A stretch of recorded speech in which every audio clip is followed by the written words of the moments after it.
Oke teman-teman, kita akan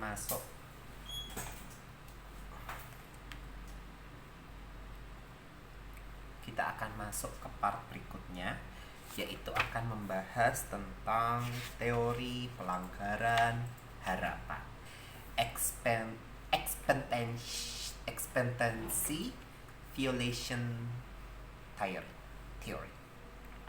Teori ini sering juga disebut sebagai teori pelanggaran harapan atau teori penyimpangan dugaan. Tokoh utamanya adalah Judika Burgon. Teori ini awalnya dinamakan non-verbal expectancy violation theory. Namun Burgon menghilangkan non-verbal dan menjadikan expectancy violation theory karena teori itu kini mengkaji masalah melebihi wilayah non-verbal. Teori pelanggaran harapan merupakan salah satu teori komunikasi yang menggambarkan bahwa seseorang memiliki harapan terhadap jarak perilaku nonverbal orang lain yang dapat memberikan kenyamanan kepadanya.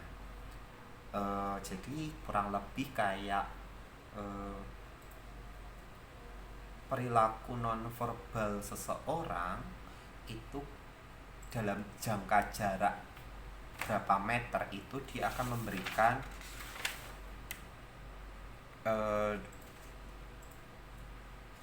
memberikan dampak yang signifikan bagi seseorang. Jadi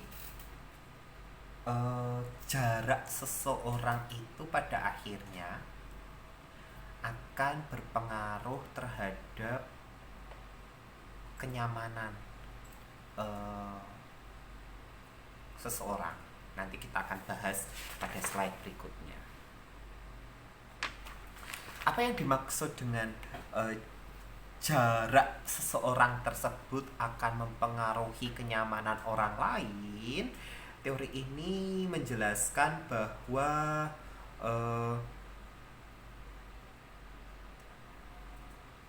di mana seseorang memiliki harapan pada perilaku non-verbal pada orang lain. Jadi, kenapa kok seseorang dalam jangka jarak tertentu dia memiliki ekspektasi? Ya karena memiliki tingkat kenyamanan tertentu karena kita memiliki pengharapan terhadapnya. Itu alasannya. Bisa dikatakan bahwa teori ini merupakan prediksi yang dimiliki orang lain terhadap orang lainnya lewat pesan nonverbal yang ia tangkap dari orang lain. Singkatnya, teori pelanggaran harapan hanya tertarik pada struktur pesan-pesan nonverbal saja. Nah,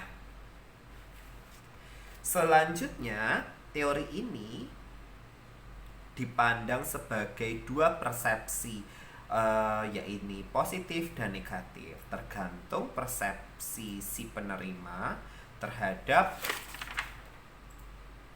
pelanggar atau komunikator. Nah, asumsi dari teori ini yaitu ada 4. Yang pertama adalah bagaimana jarak seseorang mengatakan sesuatu atau lebih mempengaruhi proses komunikasi daripada perkataan itu sendiri. Jadi apakah bagaimana cara orang menyampaikan sesuatu itu ternyata berpengaruh dalam teori ini, menurut teori ini. Lalu berikutnya, penerimaan dan penafsiran pesan-pesan verbal seringkali dipengaruhi oleh komunikasi nonverbal yang menyertainya. Jadi misal kalau saya jelasin pakai tangan-tangan yang berdiri begini, nah itu pasti juga akan berpengaruh terhadap kalian yang menerima pesan saya, misal seperti itu.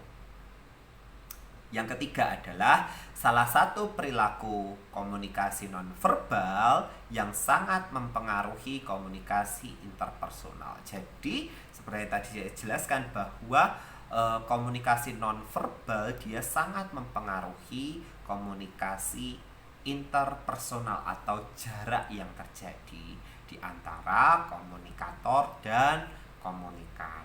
Nah, jarak atau distance menjadi penting karena dengan perubahan jarak yang tidak diharapkan atau tidak disangka bisa bersifat ambigu atau menumbuhkan nuansa tertentu, atau bahasanya zaman sekarang tuh jadi awkward banget sih aku deket sama dia, misal kayak gitu, atau jadi aneh banget sih dia deket-deket aku gitu duduknya itu. Sedangkan di sisi lain setiap orang diyakini memiliki harapan yang berbeda tentang jarak penggunaannya. Suka ngomong, kamu udah deh duduk sebelah sana aja, aku nggak nyaman kamu deket-deket aku. Itu adalah salah satu contoh wujudnya begitu. Nah, dalam teori ini ada harapan terkait prediksi yang dikatakan memiliki dua persepsi, yaitu negatif dan positif. Saya ulangi lagi. Dalam teori ini ada harapan terkait prediksi yang dikatakan memiliki dua persepsi negatif dan positif, yaitu personal space. Jadi prediksi terhadap persepsi negatif dan positif itu dia berada di ruang personal space. Jadi hak untuk melakukan justifikasi bahwa saya mau negatif dengan dia atau saya mau positif dengan dia itu ada pada ranah personal space. Nah, personal space dalam EVT ini dia bersumber pada prosemics atau studi penggunaan manusia akan ruang. Sebuah studi yang dikembangkan oleh Edward Hall. Prosemics menurut Edward Hall diartikan sebagai ilmu tentang penggunaan ruang oleh seseorang, di mana membahas seseorang dalam menggunakan ruang dalam percakapan mereka dan juga persepsi orang lain dalam penggunaan ruang. Jadi bagaimana orang memanfaatkan ruang dan bagaimana seseorang memiliki proses justifikasi untuk memiliki persepsi negatif dan positif itu termasuk dalam personal space. Nah, personal space ini dia bersumber dari prosemics atau kemampuan seseorang untuk mengelola lokasi atau sekitar di tempat dia secara fisik duduk atau berdiri atau berkomunikasi dengan lawan bicaranya. Itu yang disebut sebagai prosemics. Jadi prosemics menjadi sumber utama untuk terjadinya personal space, dan di dalam personal space ini adalah hak kita untuk bisa melakukan persepsi positif dan negatif. Begitu, Cak Sol? Ya. Ini susah gak, Cak Sol? Saya lanjutkan lagi. Nah, sementara itu menurut Richard Portner dan Larry Asamovar memaparkan bahwa orang menggunakan ruang sebagai bagian dalam komunikasi antar persona disebut sebagai prosemics. Sudah saya jelaskan. Prosemics tidak hanya meliputi jarak antara orang yang terlibat dalam percakapan, tetapi juga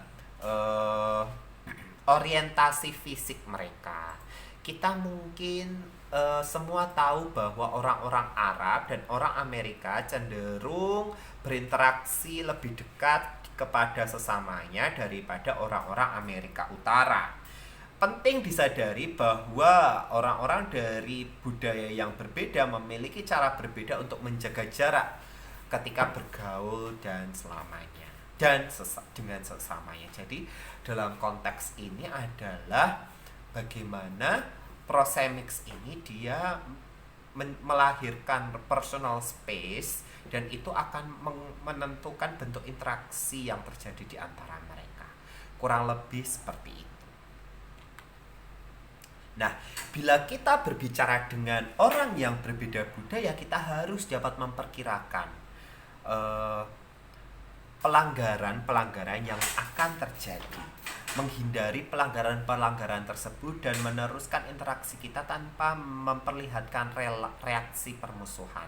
Jadi kita harus tahu apa yang dia tidak suka, apa yang dia suka. Kalau kita semakin dekat sama dia, oh dia tidak merasa nyaman, ya kita nggak usah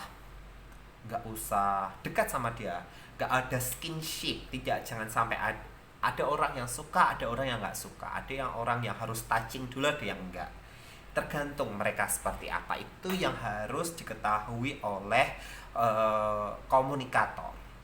Nah, kita mungkin mengalami perasaan-perasaan yang sulit kita kontrol. Kita mungkin menyangka bahwa orang lain tidak tahu adat agresif atau menunjukkan nafsu ketika orang itu berada di jarak dekat dengan kita. Padahal sebenarnya tindakannya itu merupakan perwujudan hasil belajar dari penggunaan ruang yang tentu saja dipengaruhi oleh budayanya. Jadi belum tentu apa yang ada di dalam budayanya itu bisa diterima oleh budaya yang lain, atau tempat kita berada di lokasi yang baru dengan budaya yang berbeda, itu tidak semua bisa menerima. Oke, saya lanjutkan lagi.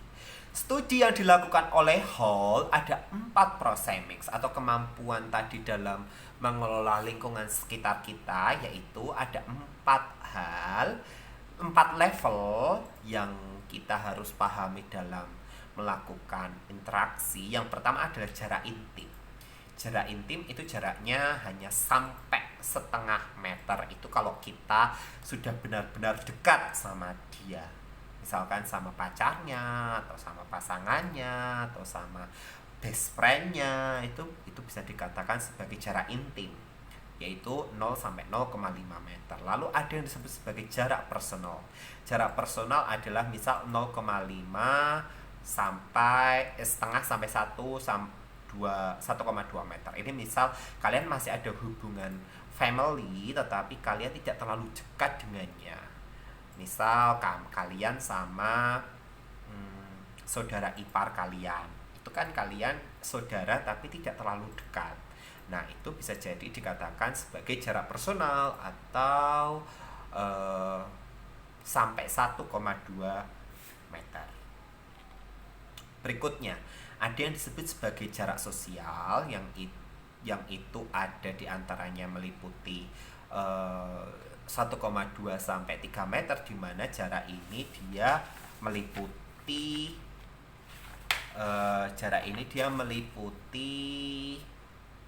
percakapan yang terjadi di tengah-tengah masyarakat, ya, hati-hati. Dan ada juga jarak publik, yang misal ini di depan khalayak umum, misal khotbah, pengajian, itu di depan publik, itu yang disebut sebagai jarak publik. Oke, saya lanjutkan lagi. Selanjutnya dalam teori ini ada 3 asumsi dasar. Yang pertama adalah harapan atau sangkaan.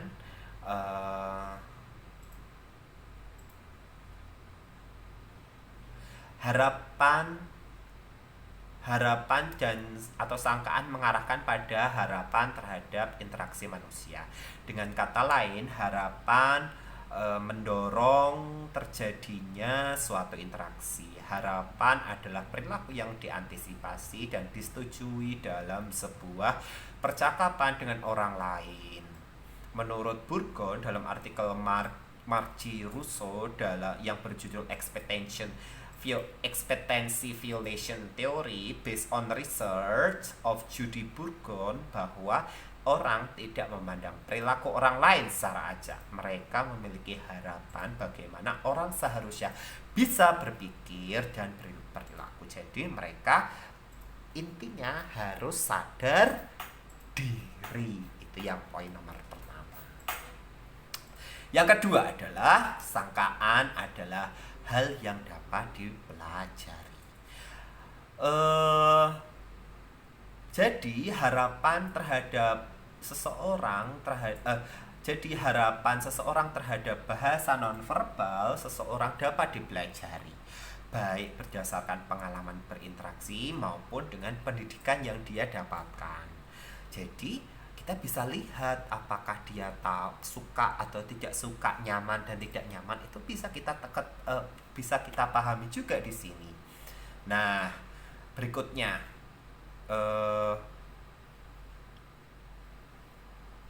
manusia memiliki prediksi pada perilaku nonverbal. Keatraktifan orang lain mempengaruhi evaluasi akan harapan. Dalam percakapan, orang tidak hanya sekedar memberikan perhatian pada apa yang dikatakan orang lain, tetapi kemampuan nonverbal ketika percakapan berlangsung. Inilah yang pada akhirnya membuat prediksi apakah kita menjadi suka atau menjadi tidak suka. Itu menjadi pada akhirnya dia bisa diprediksi ke arah sana. Sebagai contoh, ketika Anda ada di sebuah toko, ada seorang yang menatap Anda dengan tatapan lama, Anda mungkin akan merasa tidak nyaman. Itu adalah salah satu prediksi bahwa sesungguhnya kita bisa melihat nyaman atau tidak nyamannya kita terhadap orang lain. Gitu. Berikutnya, teori penipuan antar individu atau interpersonal deception theory. Teori ini dia berhubungan terhadap kemampuan berbohong, teman-teman. Dia juga dicetuskan oleh Burgon berduet dengan Buller, di mana orang lain bisa berbohong karena maksud-maksud tertentu, untuk tidak menyakiti orang lain, menyerang orang lain, menghindari masuknya konflik, berpura-pura empati dan membuat orang lain senang. Ciri-ciri kebohongan: pesan tidak mengandung kepastian, jadi nggak jelas. Dalam penyampaian pesannya, komunikator tidak segera menjawab, mikir lama. 3. Pesan yang disampaikan tidak relevan dengan topik. 4. Dalam berperilaku saat berkomunikasi, pengirim berupaya untuk menjaga hubungan. Dan yang terakhir, pelakunya diliputi perasaan bersalah. Teori ini digunakan untuk menjelaskan kebohongan-kebohongan komunikasi seseorang dengan cara memancing komunikan dengan informasi yang tidak benar, sehingga terbongkarlah kebohongannya.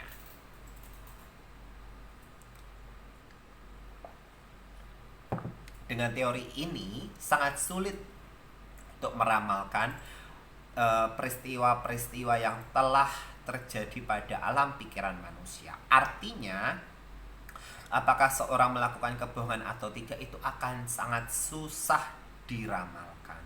Dan dengan kata lain lagi, pesan-pesan yang disampaikan seseorang itu benar atau salah, itu pun menjadi susah diketahui, kecuali kalau sudah lama terjadi. Jadi kita bisa melakukan uji validitas terhadap kebenarannya.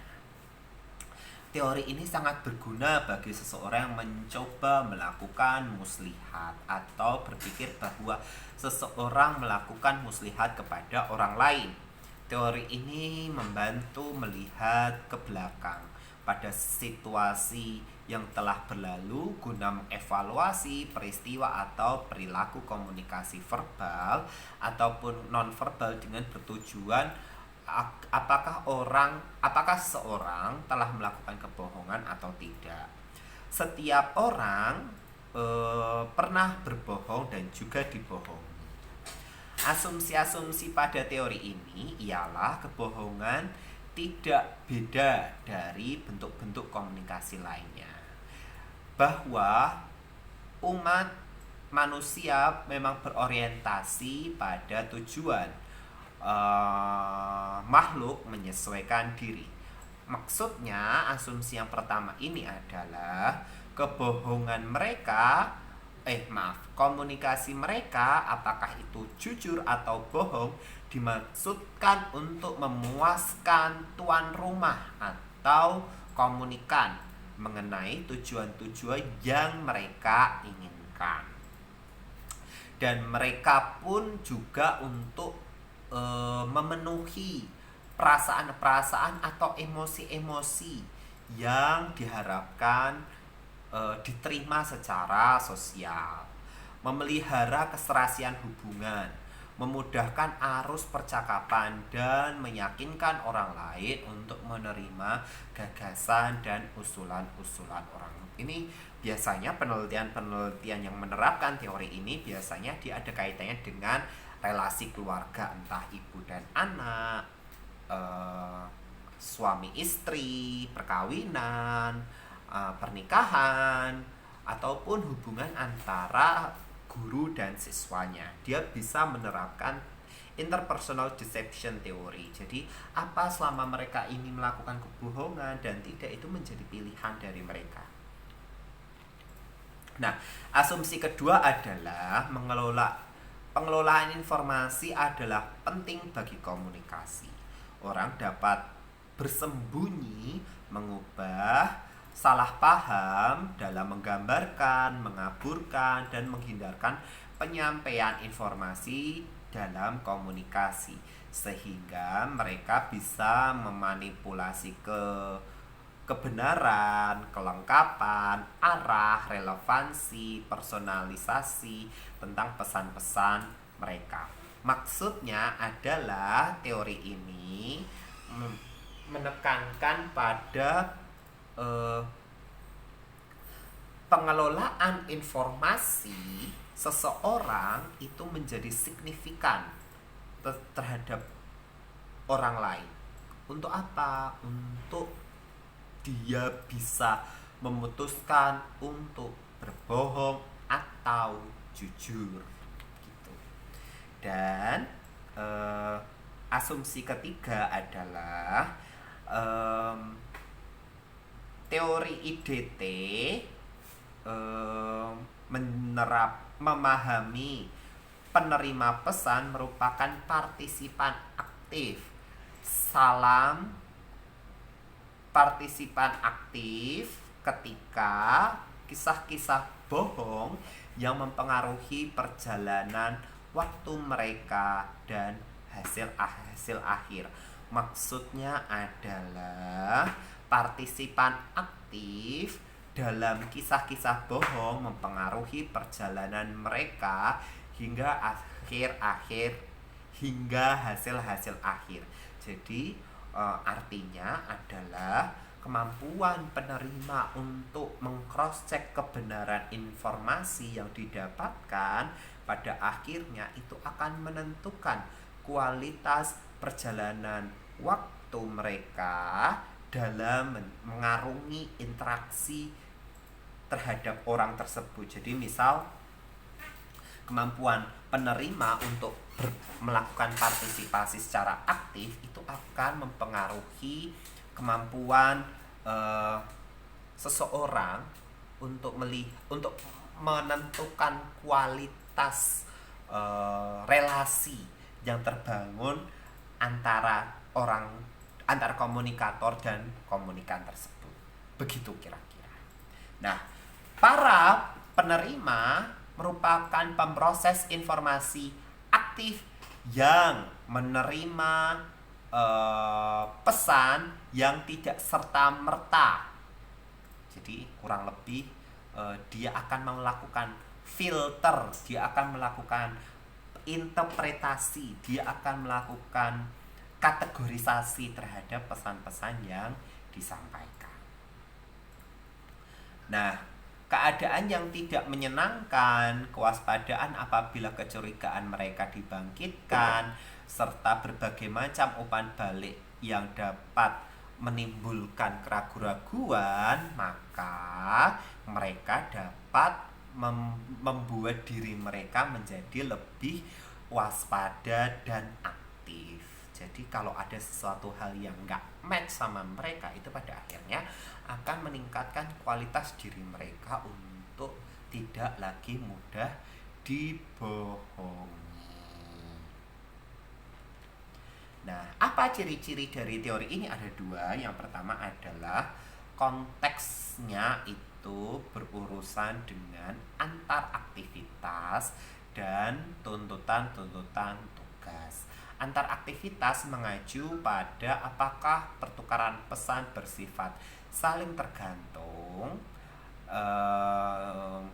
atau dia bersifat multiple dan tersedianya hubungan nonverbal. Maksudnya adalah teori ini hanya diterapkan pada situasi yang berhubungan interaksi yang ada kaitannya dengan pelaksanaan tugas dan aktivitas sehari-hari. Intinya kira-kira seperti itu. Jadi, ketika ada pertukaran pesan yang terjadi, maka dia menjadi tergantung untuk meng-cross-check apakah pesan tersebut benar atau tidak benar. Itu menjadi ciri yang pertama. Jadi bukan pesan yang tidak ada kaitannya dengan aktivitas, tapi pesan yang selalu ada kaitannya dengan aktivitas atau pelaksanaan suatu tugas.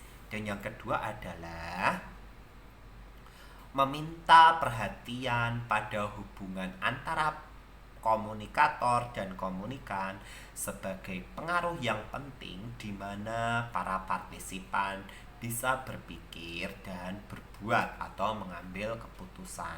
Jadi pasti akan ada bentuk komunikasi dua arah antara komunikator dan komunikan. Itu ciri yang nomor 2. Oke, sudah hampir setengah jam. Kita nanti lanjutkan part